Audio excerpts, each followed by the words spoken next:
ایک تو پولیس نے اگر ان کا اتنا رول بنتا تھا، یہ واقعی ہی مجرم ہیں ذاکر جعفر اور عصمت آدم جی، تو ان کی پولیس نے 2 دن کی جو ریمانڈ لیا تھا وہ صرف 2 دن کا کیوں لیا؟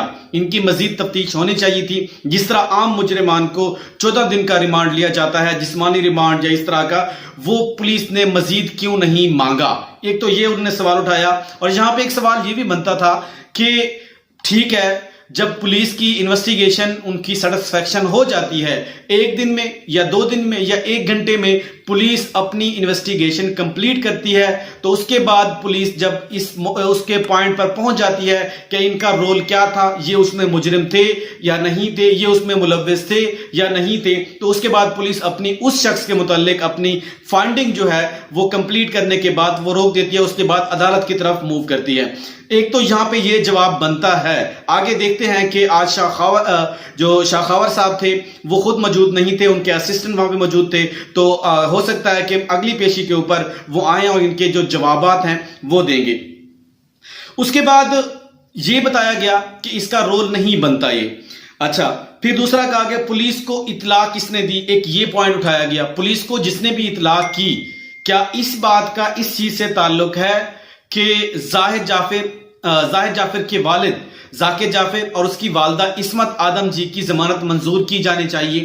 اس چیز کا اس چیز کے ساتھ کیا لنک ہے؟ اس چیز کی کسی کو سمجھ نہیں آئی۔ اب شاہ خاور صاحب جو ہیں اس کا جواب دیں گے جو اگلی پیشی کے اندر کہ اس کا کیا جواب ہے۔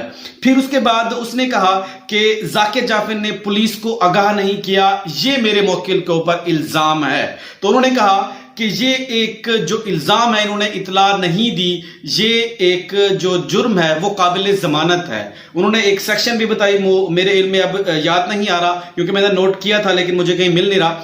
انہوں نے جو بتایا کہ اس کے اوپر الزام ہے، یہ ایک قابل ضمانت ہے، اس سے میرے جو موکل ہیں ان کی ضمانت کو نہیں روکا جا سکتا۔ پھر انہوں نے ایک حوالہ دیا کہ ہمارے موکل چاہتے ہیں کہ ہمیں ہمارے متعلق جو بھی سزا بنتی ہے وہ بنے، لیکن ایٹ لیسٹ ہماری جو ضمانت ہے وہ ہو سکتی ہے اور اسے ہونا چاہیے۔ یہ ایک بار بار اس نے ایک چیز پہ زور دیا۔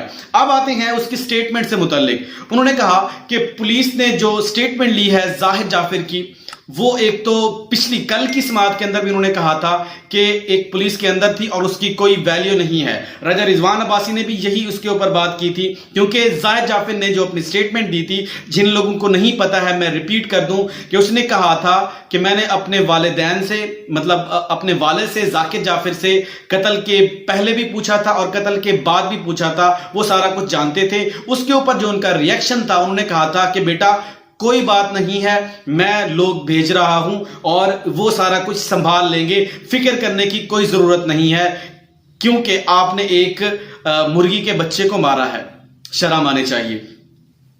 اس کے بعد انہوں نے کہا کہ یہ ثبوت جو ہیں جتنے بھی، اس کے بعد کال ریکارڈ کی بات کی گئی۔ کال ریکارڈ کے بارے میں کہا گیا کہ کال جو ریکارڈ تھا، یہ اس کا ظاہر جعفر کا اس چیز کا ثبوت ہے کہ ان کی آپس میں کال پر بات ہوئی، متعدد کالیں ہوئی، ذاکر جعفر کی اور ظاہر جعفر کی آپس میں متعدد بار کال پہ بات ہوئی، لیکن یہ ثابت نہیں ہوا کہ اس کال کے دوران کیا ہوا۔ یہ ایک مفروضہ ہے کہ انہوں نے بتایا۔ اس کا اب کنیکشن کیا جا رہا ہے جو سٹیٹمنٹ دی تھی ظاہر جعفر نے پولیس کو، اس کا اور ذاکر جعفر کی کال کا، کیونکہ کال ریکارڈ تو پائی گئی، اس کی ٹائمنگ بھی میں اپنی پچھلی ویڈیوز کے اندر آپ کو بتا چکا ہوں کیا ٹائمنگ تھی، جس طرح ایگزیکٹ اس نے بتایا تھا، سارا کچھ کو پتہ چل چکا تھا۔ اب وہ کہتے ہیں کہ اس کال کے دوران اب یہ ثابت نہیں ہوتا کہ انہوں نے یہ ساری چیزیں ان کو سپورٹ کی یا انہوں نے ثبوت مٹانے کے لیے تھراپی ورکس کی ٹیم کو بھیجا، یہ ثابت نہیں ہوتا، یہ ایک مفروضہ ہے اور ایک یہ شک کیا جا رہا ہے۔ تو میرے موکل کو شک کی بنیاد پہ جو ہے اریسٹ کیا گیا ہے۔ تو اس حوالے سے وہ جب کسی چیز کا شک کیا جاتا ہے تو ملزم کو اس کا فائدہ ملتا ہے کورٹ کے حوالے سے، تو ایک تو یہ فائدہ اٹھانا چاہ رہے تھے، اس لیے بار بار ان چیزوں کا کنیکشن بنا کے وہ بات کرنا چاہ رہے تھے خواجہ حارث، اور اس لیے انہوں نے کہا کہ ان کا جو کال کا ثبوت ہے، اس کے کال کا جو ریکارڈ ہے اس کے اندر یہ نہیں، اس کے اندر جو مثل ہے، جو چلان تھا، اس کے اندر یہ واضح طور پہ نہیں ہے کہ انہوں نے کال کے دوران کیا کہا، تو اس لیے جو ہے ان کے اوپر یہ جو جرم ہے، ان کے اوپر جو الزام لگایا گیا ہے وہ قابل ضمانت ہے، اس لیے ہمارے موکل کی جو ہے وہ ضمانت کی جانی چاہیے۔ اس لیے یہ جو تفتیش تھی پوری اور یہ چلان بنایا گیا یہ ایک یک طرفہ ہے، تو اس لیے اس کے اوپر جو ہے مزید جو ہے تفتیش کی جانی چاہیے اور میرے موکل کو ضمانت دی جانی چاہیے۔ ان کے اوپر فردر جو بھی جرم ثابت ہوگا تو وہ اس کی سزا کے لیے تیار ہیں۔ تو یہ تھی آج کی ساری سماعت، اور اس حوالے سے اگر آپ کمنٹ سیکشن میں اپنی رائے دینا چاہتے ہیں تو آپ کمنٹ سیکشن میں اپنی رائے ضرور دیجیے گا۔ ہم آپ کی رائے کا احترام کرتے ہیں اور آپ کی رائے ہمارے لیے بہت اہم ہوتی ہے۔ اگر آپ کو ویڈیو اچھی لگی ہو تو اس کو لائک کریں، شیئر کریں اور کمنٹ سیکشن میں اپنی رائے کا اظہار ضرور کریں، اور مزید ویڈیو دیکھنے کے لیے میرے چینل کو سبسکرائب کرنا مت بھولیے گا۔ اللہ تعالی ہم سب کا حامی ناصر ہو۔ السلام علیکم۔